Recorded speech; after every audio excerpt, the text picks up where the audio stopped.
Claybank Business Park. Currently closed, but although we are starting to do some stuff outdoors now, we've been allowed to do that one-to-one, so we are allowed personal training at the moment. But hopefully it's not too long before we can start opening this stuff to the public again. Let's move on. So what this is about today is balance. And again, I'm not too sure, because this is covering part of it for me, but I'm not sure if it's covering it for you, because there's people in the way here. But balance and getting it right. Now, everybody knows about work-life balance. And everybody's heard of that, trying to balance and juggle your lifestyle and your work, and trying to get the balance right so that one doesn't suffer over the other one. But the foundation of all of that is your health and fitness, your health and well-being. If you don't have that, you don't have anything. And so the main thing is that I'm always trying to get across is the idea that you really need to try and keep some level of focus on that. Whether or not that becomes your primary focus is a different thing entirely. But having your health and fitness there, if you don't have your health and fitness, you can't work properly and you can't live properly. Everything suffers, and all the people around about you suffer. So what I want to kind of go through today is content that is going to talk about how you can try and juggle these things, how you can build these things in, regardless of the situation. Now, what most people do, because they're busy, is they just follow everyone else. So you follow a crowd.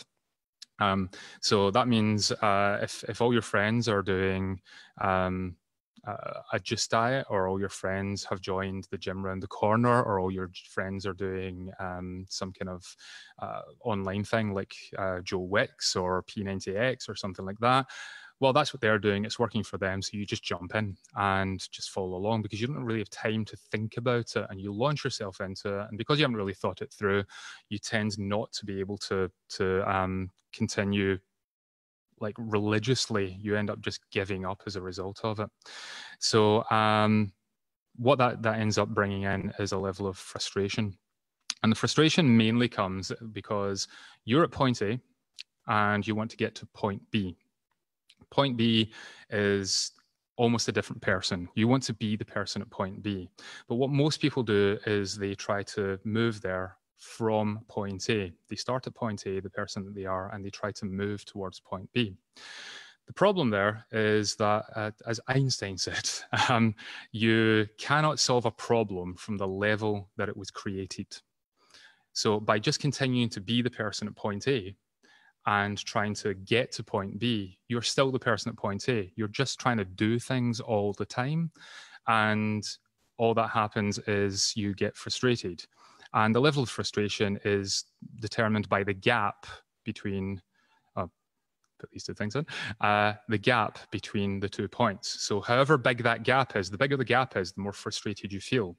If point B isn't too far away, you don't feel that frustrated. If it's a lifetime away for you, you feel incredibly frustrated. So the only way really to get to point B is to be the person at point B. So internally, you have to become that person and start to think like that person, start to act like that person. That doesn't mean to say, though, that there aren't steps to take you from point A to point B. So regardless of whether or not someone does that, what people tend to do is they start at point A. That's where you are right now. So you're in a position that you're in just now. And I'm going to use the example of losing weight because it comes up all the time. That's one of the more common ones, is people want to lose weight. So you start at point A. You're in point A, and what you want to do at that point is not be at point A anymore. So you do things that are going to take you away from point A. So what you might do is you might say, okay, well, I want to lose weight, so I'm going to fast for 2 days. You've heard that fasting works and that's going to help you lose weight. Makes sense. You're not going to eat so much food, so you're going to try fasting. And that takes you from point A and it moves you away from it. But then it doesn't really work particularly well, because after a couple of days, you're hungry and you start eating again, the weight comes back on, and that doesn't quite work for you. So you think of something else that you might try. So the second thing you might want to try is cardio. So you have hours of cardio. That's what you start trying to build in. But then after a couple of weeks, you realize you can't fit all that cardio into your daily life. You've got work on, you've got family commitments. It's not quite working. You kind of bump it off and you end up moving it to next week and the week after, and it just peters off, and you end up, you're still the person at point A and you haven't moved to where you want to be at point B. So then your friends try MetaFit and it's working for them. So you try MetaFit and that moves you away from point B, or you try P90X and that moves you away from point B. Or alternatively, what you could really do is look at that point of your goal was to lose weight. One way you could lose weight, you could chop a leg off. That would move you away from point A. But it's not the goal that you were really looking for. All these things are moving you away from where you are right now, but point B is still over here. And you're not moving towards it. What you're doing is just moving away from point A with no real direction. What you really want is to be able to go from point A to point B, and you want everything from point A to build one on top of the other, step by step, to point B. With the point being that whatever you do at step 1 then influences and is a foundation for step 2. Then once that's in place, you can step up to step 3 and you can keep moving up. Now, what people tend to do in this situation is, because if you've seen friends that have made a big progress, or you join a gym with other people who've been going for years, you want to be at their level and you want to be there as quickly as you can. So people tend to skip 1 and 2 or 3 and they try and jump straight into step 4. And they've missed out 1, 2, and 3. And because there's nothing to build any of that on, they end up injured, or they don't know what they're doing, or it's just not as effective because they haven't seen the steps that the other person has taken to get them from point 1 to point 4, and they're just jumping straight in. And because everything collapses underneath, you're right back to square one, back at point A again. So the reason most people have that, it's just the modern world that we're in, is just a pure lack of patience. We want everything now. We want to get there now. We want to get there as fast as we possibly can. And it's incredibly difficult to get from point A to point B because you want to get there tomorrow rather than taking the steps to get you there. But by jumping into that further down the road position, what you're really trying to do there is just throw everything at it. You throw the kitchen sink at it. So you're trying to do your cardio, your strength training, your yoga, you're trying to get your diet right and everything else. And all that ends up doing is, you've heard the phrase, no pain, but sometimes it is just no pain. No pain does equal no pain sometimes, because if you're just throwing everything in at it in order to make yourself work hard, what you end up is in a position where you just hurt yourself. And that kind of pain is not what you're looking for. Taking small steps means that it can be uncomfortable, but that's very different than pain. If you're doing stuff where you literally can't walk the next day, or you're in such pain internally that you just don't want to be doing it anymore, you're not going to get anywhere. And if you do hurt yourself, you could end up in a position where the person in the picture there, if you're in that position, you might not be doing anything for months, and that's just going to make you further back again. Now you're further away from point B, and the frustration kicks back in again, so you're back stuck where you were before. So the idea therefore is to take small steps. Small steps, a little bit at a time. Now, the problem with that is, again, goes back to that frustration point of feeling like I want to be where I want to be, but taking these incremental steps feels like you're not getting anywhere. And it's actually a little bit worse than that. There's a fantastic book by James Clear called Atomic Habits, which goes into this in more detail.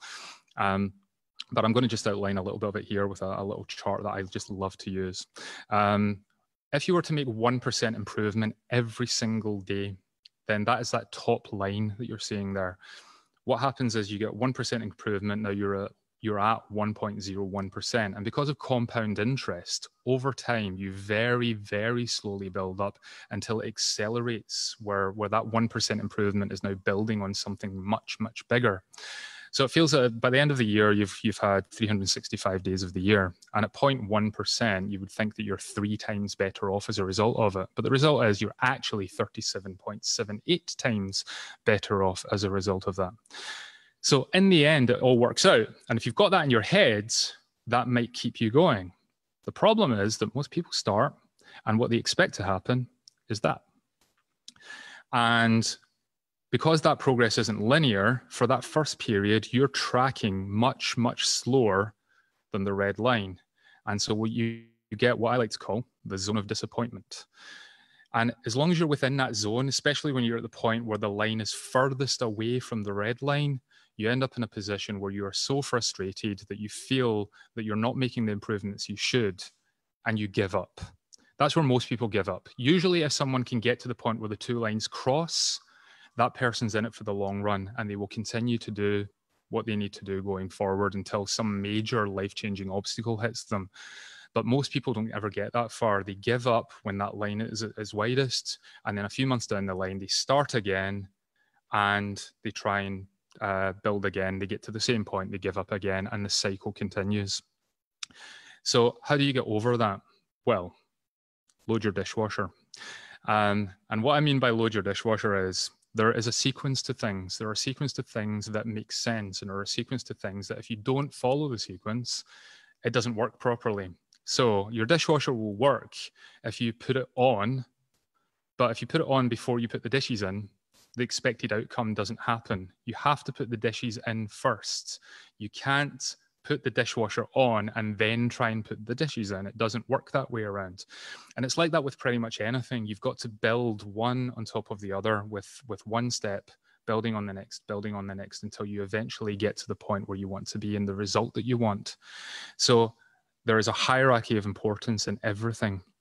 And that's incredibly well demonstrated in Maslow's hierarchy of needs. Now, these are needs for your general life, and you can look these up and look into this in more detail. I just want to go over it very briefly today, which is, this is just your needs for life generally. And you've got physiological needs at the bottom there, which is air, food, water, shelter, reproduction, and sleep. Without those things, you die. So you need those things. You can't jump up to esteem, but forget to breathe or not sleep or never drink any or never consume any water.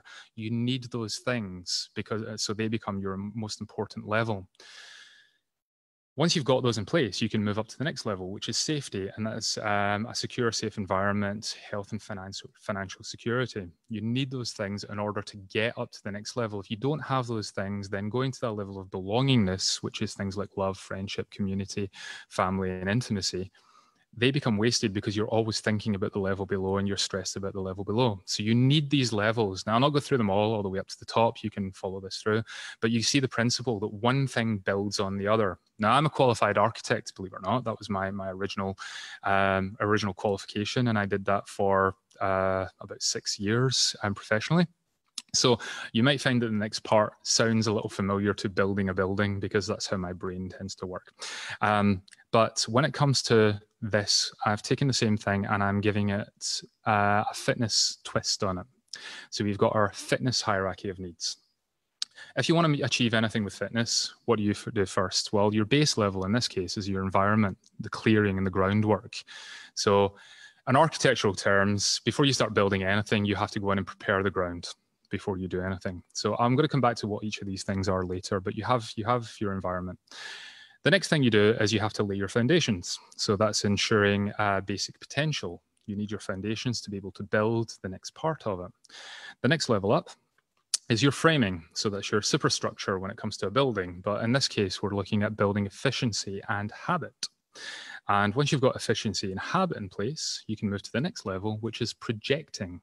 This is what everybody wants to get to, which is the formation of transformation. This is where things really start to kick in and show to the outside world. You actually make an impact in the outside world. People start saying, oh, I can't believe how much you've changed. That tends to happen at that level. And that's the one everybody wants to get to as fast as possible, but without doing the groundwork below. And then finally, you've got impact, the creation of self. And that's more to do with how you feel about yourself, your self-worth, and that kind of thing. And we'll come back to that shortly. So essentially, in order to make this work, what you're looking to do is review all the levels at once. You can have a look at everything. Now, if you can get what you need to do is get your head into the impact stage. You still need to know where you want to be. But there is a caveat to that, which I'm going to come on to in a minute. But ultimately, in order to climb this ladder, you still need to want to know where you're going. Then you can review everything. And within each stage, I've got 5 checkpoints for you to look at, which I'm going to go through individually. You go through all of these, check off all the ones that you've got in place, what the ones that you feel you're comfortable with, and then look at what's left. And this goes back to the original question that I asked at the beginning. What is the most important part of the computer or the device or thing that you're looking at the moment? Now, a lot of people, when they're buying a phone, the most important thing might be how much memory it's got on it, or what the camera's like, and that's the most important part. If you've got a PC or a laptop, it might be the processor speed, it might be the RAM, it might be the disk space, that kind of thing. But ultimately, the most important part of anything is the bit that's the most broken. If something desperately needs fixed, then you have to fix that part first. So the camera on your phone is not going to work if the processor inside it isn't working. So you have to fix the processor first. If the screen isn't working, that becomes the most important part. The most important part is the bit that needs the most attention.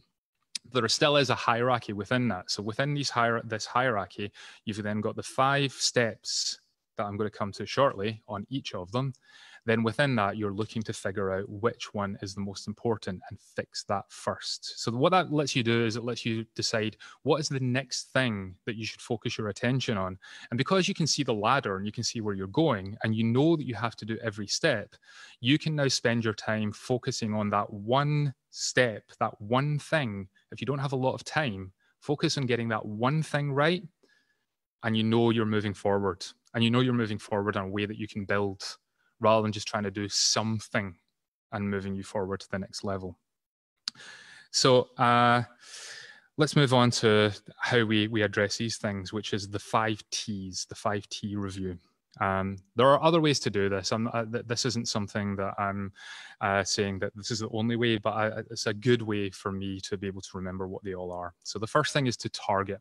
So I'm going to go through these shortly. So the target is what is it you want to achieve? Once you've identified which thing you want to work on, what is your target with that one thing? Then once you've decided what the target is, you set yourself a time frame. Once you've got the time frame, the time frame is when are you going to review this? So you've decided what you're going to do. When are you going to check whether or not it's working? Is it going to be in a week? Is it going to be in a month? Is it going to be in a day? Decide what your time frame is so that you know that you've got something definitive to come back to. Third thing is technique. How are you going to go about this? So you have to lay out a plan. And this is the bit that we come back to at the end. So, and I'm going to go through some examples for specific situations in a moment. After that, you've got track. We all know about that right now, track and trace, but it's slightly different for this. What you're trying to do is work out how are you going to track whether or not this has worked. What measurable quantities are you going to put against it to be able to decide if what you're doing is working or not working. And then finally, tweak. That might not be necessary when you track it. If it's all working fine, you just keep doing what you're doing and try and make it a habit. If not, then you go back to the technique part and you change your technique and how you're doing it, go through the same time frame, track again, and you continue doing that until you get it right. Once you've got this to a point where you don't need the tweak, go back to your original checklist and see what's next on the list, because you've already got that one thing. Now, the one thing I do want to say about this is the fact that this is not a linear process. It could be, but the fact is that you could move up and down this list over and over again, because you could build to step 3 and then you realize that something in the foundational level has completely gone and you're going to have to go back to it. So you have to keep checking the entire list the whole time to be able to move from one point to the other. But yeah, so that's the 5T review. So we'll look into how we're going to deal with that. So the 5 cores of environment, that's the base level. We've got water, sleep, fuel, function, and stress management. So for water, what it doesn't mean is the same as in Maslow's hierarchy of needs. With Maslow, he's basically saying you need water or you die. What I'm saying from the point of view of health and fitness is you need sufficient water in order for you to be able to work on a neurological level properly. If you don't have enough water, systems start to shut down. Every system in your body requires water to work. That includes muscle contraction, brain function, hormonal function, your respiratory function. Everything requires water. So if you don't have water, that's why you die. But if you don't have enough water, then something's got to give. And that's where you start to get brain fog, or your hormones don't work properly. So no matter how much exercise you do, you end up in a position where you're still not able to lose weight or build muscle or what have you. So that's what I mean by water. I mean, you need the amount of water that is required for you to be able to function properly. Sleep quality and quantity is another thing. Yes, you need sleep. There's a difference between the amount of sleep you need to be able to survive as a person and the amount of sleep you need in order to function properly. And if you're not getting enough sleep, again, it doesn't matter how much exercise you do, what you do with your diet, the results are never going to be optimal. The stresses it puts in your body is far too high, which again, jumping to the other corner, goes into stress management. Now, stress can come from many different places. It could come from lack of sleep. It could come from lack of food. It could come from lack of water. It could come from just because people are causing you stress. Just at work, your life is stressing you. Maybe the whole COVID thing is stressing you out. If your stress levels are too high to a point where you have no room for maneuver, trying to do anything extra is just going to push you over the edge and you're not going to be able to move forward.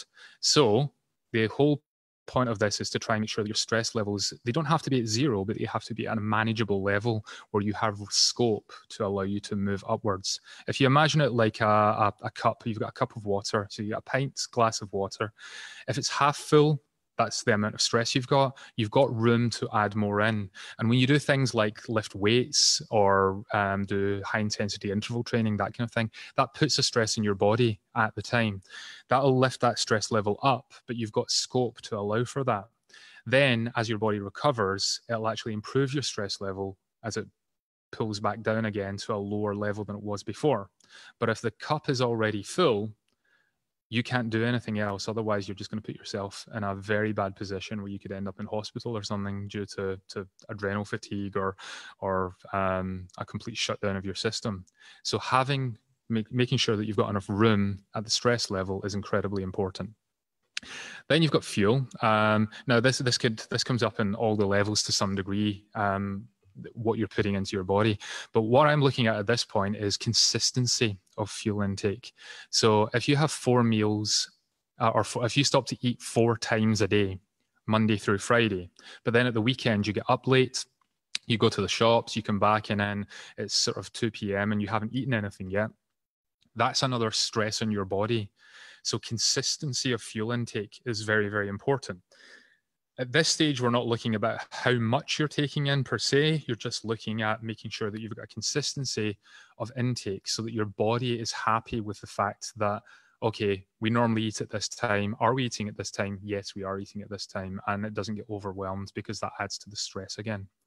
And then function is basically ensuring that your general health is at a level that it does not require immediate attention. And what I mean by that is, obviously, if you're in a position where you're critically ill, you can't really be focusing on trying to build muscles or lose fat or anything. You have to deal with your health, your basic health before anything. So critical illness is obviously something you want to make sure that you're not having to deal with. And that also comes with things like injuries. And, if you have injured your back to the point where you can barely walk, well, you're not really going to move to the next level. You have to rehab and fix that before you get to that. So as an example of the 5 T's on the checklist of this, if we take water. Now, obviously, I don't know you. I don't know your size. I don't know how much you do in a day. So we're just going to use this as an example. You can work out how much water you need to take in. It's quite a complex little equation, but you can work it out. But for most people, the guidelines that everybody sort of has is you should be drinking 2 liters of water a day. Well, that's usually not enough for anyone. It's okay if you're not doing anything. For most people, if you're just sedentary all the time, then that's probably how much water you would need. But as soon as you start putting physical activity into it, which the point of all of this is to be able to build to a point where you need more water intake because you're expending more. So for most people, as an example, 3 liters is probably what you're actually looking at.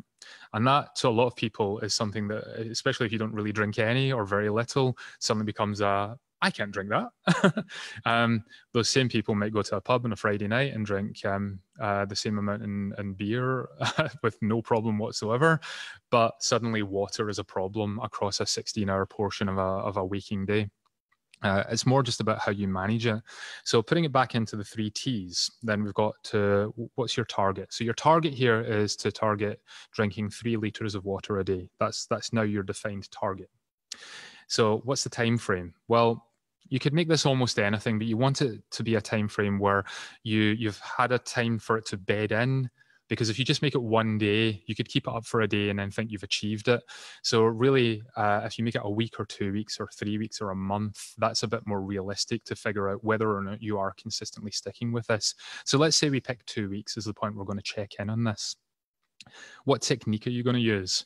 Well, what you could do is you could take your three liters and you could divide it by 14, whatever that gives you. I'm not going to do the maths right now. And decide that you're going to drink that amount every half an hour for the first 14 hours of the day, which is going to be a very small amount. And then you set an alarm on your phone to go off every 30 minutes from the moment you wake up. And you have a vessel of some kind, a small cup or a bottle or something that has that marked off on the amount that you've got to drink. So every half an hour, your alarm goes off. You have to finish what water is in the cup, if you've not finished it already, and then you fill it back up to the next point. And then you can keep sipping away at it. But then when the alarm goes off, if there's still anything left, you have to finish it, go and fill it up again. Now, that could be one way you could do it. So that's just the technique we're going to use here. It might not be the technique that's best for you, but that's the one we're picking. And then we're going to track it. So in 2 weeks' time, what you do is you're going to take one day where you're going to journal every single water intake that you take for that day. So you're going to just get a piece of paper and you're going to have it with you. And for that one day, you're going to make the decision that every time you take a drink, you're going to put a little tally mark on your journal. And at the end of the day, they should add up to 14. You do that for one day. It's a day that you've prescribed at the start. You wait until you get to that day. And on that day, without exception, you do that. Now, obviously, what you would do at the start then is you have to look ahead and decide, have you got any meetings or something like that are going to take up 2 or 3 hours of your day where sitting making tally marks and filling up your cup is going to be a problem for you. Don't do it that day. Do it on a day. Make sure that at the beginning, you've marked off a day that you're physically going to be able to do this. And then when you get to the end of the day, if you've got 14 tally marks and you feel that that's been the habit that you've been following for the past 2 weeks, great. Now you've got a habit and you've got that checked off and you can move on to something else on the chart. If not, you maybe have to tweak the system that you're going to use and go back to the technique. And instead of using the alarm on your phone, maybe what you do this time is you go and get yourself 2 1.5 liter bottles and you fill them up with water and just decide by the end of the day, these have to be finished and they have to be empty. Maybe that doesn't work and you tweak again and you find another way to do it. But essentially what you're trying to do is find a system that's going to work for you. You keep reverting back until you find something that does work. And now it's no longer a stress and you don't have to think about it anymore. This is the one and only thing you're focusing on until this is checked off before you move on to the next thing. So hopefully that gives an idea of what you would do at this level. You can do the same thing with sleep. You can do the same thing with fuel. You can do the same thing with function, stress management. But while you're at this level, which one you choose first goes back to the same thing about which is the most important. Now, that's going to be different for everyone. So, you'll know yourself. If you're not getting enough sleep and you're not getting enough water, but you feel like your sleep's not too bad, the quality's good and all that, but your water intake is basically zero, then water is probably the more important one. But one can fix another, because it might be that your stress management is way out. But in order to fix your stress management, what you have to look at first is your sleep, because that's what's stressing you. Your lack of sleep is the thing that's stressing you. So you move back to that one. So that's how you work this, but you're sticking to this level and you don't move on to the next level if there are any unchecked boxes on this level. But assuming everything is in order here, we move to level 2, which is foundations. At foundation level, this is the one that I think everybody should have been looking at over the lockdown period. And that is basic strength, movement, mobility, energy consumption, and mind-muscle connection. So movement and mobility probably sound like they're quite similar. But what I mean by movement and mobility is movement is you just moving generally. Can you move up and down a flight of stairs? Can you move to the side? Can you move your body and there's no pain, there's no restrictions that make you feel that you cannot do basic movements on a general day? You don't feel like your knees burning or your shoulders causing you problems, those kind of things. Mobility is more about your range of motion. When you go to put your hand above your head, can you get it above your head, or does it get stuck halfway up? When you go to sort of extend your leg out straight in front of you, is your hamstring too tight? That kind of thing. So that's your range of motion. So that's mobility. For strength, this is one thing where it's a bit more difficult to define, but everybody has a baseline of strength. And usually you find that kids show you up in this regard, because you're kind of born with a baseline of strength and you develop it quite quickly when you're younger. And then over time, we start sitting in chairs and we lose our baseline of strength because we're just not doing anything. So if you don't use it, you lose it. And trying to get back to that general baseline is incredibly important, because if you don't have a baseline of strength, everything you do at the next level, which is going to be trying to burn fat, build muscle, all these things, is going to be suboptimal. You're not going to be able to do the most with your body because you don't have that baseline of strength that's built into you. It's just something you've lost, and you have to remind yourself or remind your body that this is a thing for you. Energy consumption now comes into the thing that a lot of people do look at, which is calorie control. So are you giving yourself the correct, not adequate as in enough or too little, but are you giving yourself the correct amount of energy intake based on the output that you're looking to achieve? And from that comes back into the thing, if you're trying to lose weight, then a lot of people just think that they're going to dump their energy intake all the way down to either fasting or a 600 calorie a day diet or a 1200 calorie a day diet. And it's never enough. In the short term, you will lose weight. But in the long term, all that means is that all your body is going to do is try and adapt to what you're doing. And it's going to do that by shutting down non-vital functions. And non-vital functions might mean that you're not going to be able to move as fast. You won't be able to think as clearly. All these things that are not just keeping you alive, they're making you perform well. So it'll keep all the things that keep you alive first, but the things that are about performance will go. And now you're not able to think straight anymore. And because you can't think straight, you start making mistakes, particularly at work. But even if you're doing exercise, you're making mistakes on it, so you're not getting the most out of it, and you could hurt yourself. But then because things start to take you longer because of the brain fog, you have less time in the day. Now you're getting stressed out, and that's affecting a thing on the level below. So when you're trying to cut calories, it still has to be within a zone that allows you to perform at an optimal level. You still need your basics covered. And when you're trying to build muscle, the old school way of doing that would be to bulk, which is, you need 3,000 calories to be able to add the muscle, but you're going to eat 6,000 calories worth of pizza because it's extra energy and it doesn't really matter. And that's, when you look at the old school strongman competitions, they weren't exactly an amazing physiques. They were just big and bulky, and they could build the muscle because they had the excess energy. But then they're also adding on tons and tons of fat because how they were adding on that muscle didn't really matter. So trying to keep that in a zone is really what you're looking at. So that's where the energy consumption part comes into. Mind-muscle connection is more about, can you control your own body? Can you flex your bicep without your body just taking over and doing something else? Can you flex your, the sort of little pec dance thing that a lot of guys and some women can do, where they're sort of bouncing up and down? Can you do that? If you can't, it's because you can't control the muscle. Can you flex your lats? Can you flex your tricep? Can you flex your quads? Can you do it voluntarily? Or when you go to do something like a push, do your arms take over when you're actually trying to work your chest? If that's the case, when you go to the next level of trying to advance your hypertrophy or your fat burning or whatever, the wrong muscle is going to take over because it's just what's habitual to you. And the result of that is going to be that you're in a position where you're trying to do one thing, but your body's making you do the other.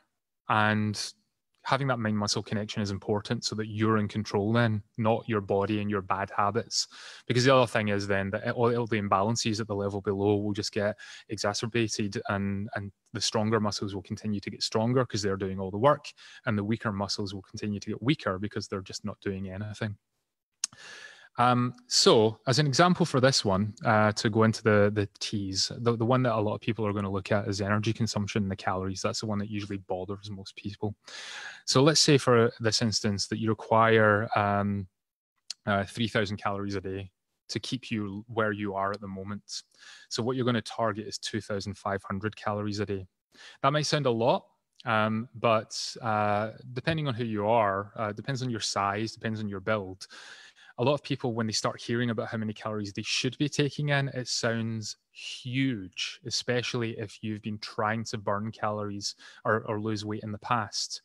The problem is that what you've generally done at that point is you've set your level far too low and your body has already adapted. So now, even though you're at that low level, you're still not losing weight all the time because your body has adapted to that lower level. So by building yourself back up to a level where you're functioning properly, your metabolism will then build back up with it, and it should kick back in again so you're functioning properly. So that could be a scary thing at first, because in the short term, for 2 or 3 days, you'll probably put on weight because it's a shock to your system until everything wakes back up again. But regardless, let's just take that as an example. We're going to use 2,500 calories a day, and at the moment you're too low. So you're going to have to eat more, and it sounds like you're going to eat more. You're going to check in on this in 1 week, because you don't really want to be going too long before you've figured out whether or not you are drastically wrong.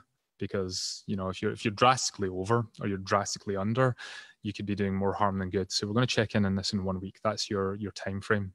What technique are you going to use? Well, a simple one for this is going to be that on a normal weekday, you eat 4 times a day. That was the example I gave earlier. So what you do is you take your 2,500 calories, divide it by 4.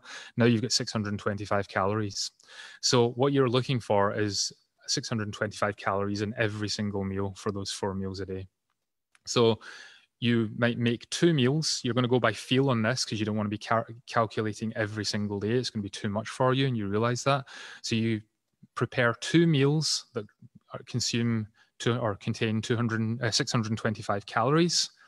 And then when you eat those meals, you listen to your body and feel, how full do I feel right now? How difficult was that to eat? And just listen to your body and try and feel how that felt. Then do another one, do it again. And now for the next week, all your meals you're trying to eat till you have that feeling of fullness, and see if this is going to work for you. Then at the end of the week, you do a full day of measurements. You track everything that you eat on those 4 meals, calculate it all out at the end of the day, and work out, did you hit 2,500 calories, or were you actually at 1,500? Were you actually at 4,000? If you were bang on or within sort of 5% of that, you've got a solid foundation for moving forward and it's working for you. If not, maybe you have to tweak that and go back, calculate out some more meals, and now you've just got standard meals you're going to eat every day, and you're just going to use those meals for a while until you've really got that habit in place. So you go back to that and do that. So that's just an example of doing that. Again, you would do everything at this level before you move on to the next level. I'm not going to go through every single other level. Just remember that these levels are not linear. So the 5 course for each level. Let's go through these just quickly. What I have done is I created a download checklist, which I'll come back to the end. But you can go and grab that off the website, and it's just a PDF that you can print out. It's got all of these on it, including the check boxes, and you can check them off whenever you need to. And even if you're not checking them off, you can still glance at the chart and remind yourself. So environment is the bottom level. We've already looked at that. We've got water, sleep, fuel, stress management, function, and functional health. Then we've got foundations. The foundation level we've already looked at. That's movement, strength, mobility, energy balance, and mind-muscle connection. The next level up is the level that a lot of people just jump to, which is framing. And at framing, we're looking for a defined goal. Now, that's what I said at the beginning, is defining your goal doesn't really happen till this point. That's because the 2 levels below, as you'll see if you look into them, it doesn't matter what your goal is. If your goal is to improve anything to do with your health and fitness and well-being, you need all these things to be in place. Otherwise, moving forward becomes incredibly restrictive. The problem is that most people jump straight to this position. They define their goal. They're looking for consistency of habit. They look for the nutritional balance. And by that, I mean things like how much protein are you taking in, how many carbs, how much fat, all that kind of thing. They try to be incredibly driven about it, and they try to build in accountability and support. That might be by hiring a personal trainer or a coach like myself. And that's okay, providing you're using that person along the lines that you're still building from the environment up. You can still be doing something at this level, but your focus, your absolute priority at that point is still to work from the environmental level up. That doesn't mean you can't go for a walk. It doesn't mean to say you can't go to the gym. It just means that these things are more important. So they should be getting most of your attention until they're correct. The other things are just things you're doing as best you can based on the time you have available. So at that point, that's where you're looking for accountability and support. And that could even just be the fact that you've put something out to the world. You post something on Facebook or Twitter or something and say, I'm going to do this. Please check in on me. Now that other people know about it, now you're going to be driven, which is one of the other parts on that. Then you move on to projecting. And projecting is the bit where this starts to get exciting. You've now got a passion for what you're doing. Your confidence builds. Your self-image is improved. You feel good about yourself. Your energy levels increase and your habits become automatic. You're no longer trying to fight this. It's something that is part of you and you're doing it as part of your daily life. And that's the bit that everybody dreams of getting to. And the frustration is that you're not there within 2 days. But it is something to build to. So by having this chart out in front of you, you can still see that it's coming and that you're just making the steps to get you there. You just don't try and get there immediately and get frustrated by the fact that you're not there already. And then finally, you've got impact. Impact is the desire to spread joy. You become motivational to other people. You're working through consistent adaptation. You're not having to think about it too much. You're always trying to improve. You never think that you're just there. You're always just as part of your daily life, realizing that there's more that you can be doing and more that you can be giving of yourself. Your self-awareness improves and your self-respect levels are through the roof. So your impact on the world and all the people around about you is so much better at that point, and you're making a change to other people now as well as yourself. But if you look at these things, what you'll realize is that there is a very distinct level here. Now, if I go back to the first question or one of the first questions I asked, it was the second question, about the oxygen mask. I think for most people in your day-to-day lives, we spend too much time thinking about other people and too little time thinking about ourselves. I know I'm guilty of this as well, especially at work, is that you put everyone else's needs first and you don't put your own needs first. And as much as we know that we have to look after ourselves first, we still our automatic drive and habit is to go and try and help other people.